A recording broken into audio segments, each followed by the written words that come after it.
миң агитатор деген. Чын-чынында шайлоодо бардыгыбыз катыштык, көрдүк.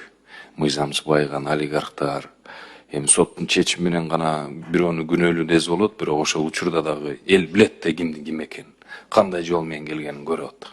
Ошон үчүн мен ойлойм, иретке келтире турган процедуралардын бири чын-чынында идеянын негизинде баскан жүргөнүн карап көрүп, эл шайлоо ала тургандай мүмкүнчүлүк бериш керек. Миң агитатор это легальный подкуп.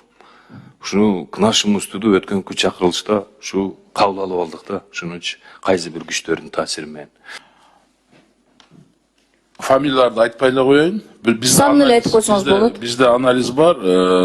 1980 бирдеме агитатор алган талапкер өтпөй калган учурлар болгон. Ошол эле учурда азыркы күндөгү депутат бир үгүтчү менен өткөн учурлар дагы болду. Анда бизде анализ бар. Ошондой эле ошол 900 бирдеме миңге жакын үгүтчүлөрдү алган талапкерлер депутат болуп шайлангандар дагы бар, шайланбай калгандар дагы бар.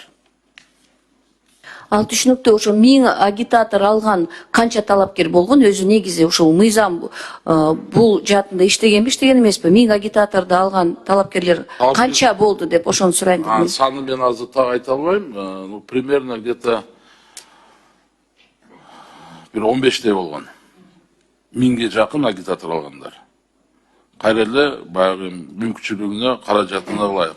Өзүңүздөр ойлоп көрүңүздөр, эми бизде баягы маалымат бул мондо официалдуу эмес. Минимум 20 миң сомдон төлөгөн ар бир үгүтчүгө. Миң агитатор бул 20 миллион.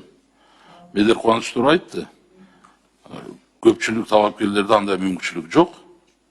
Ошондуктан мына азыр үгүтчүлөрдүн саны да азайганы бул эң ушу элдин талабына ылайык, жакшы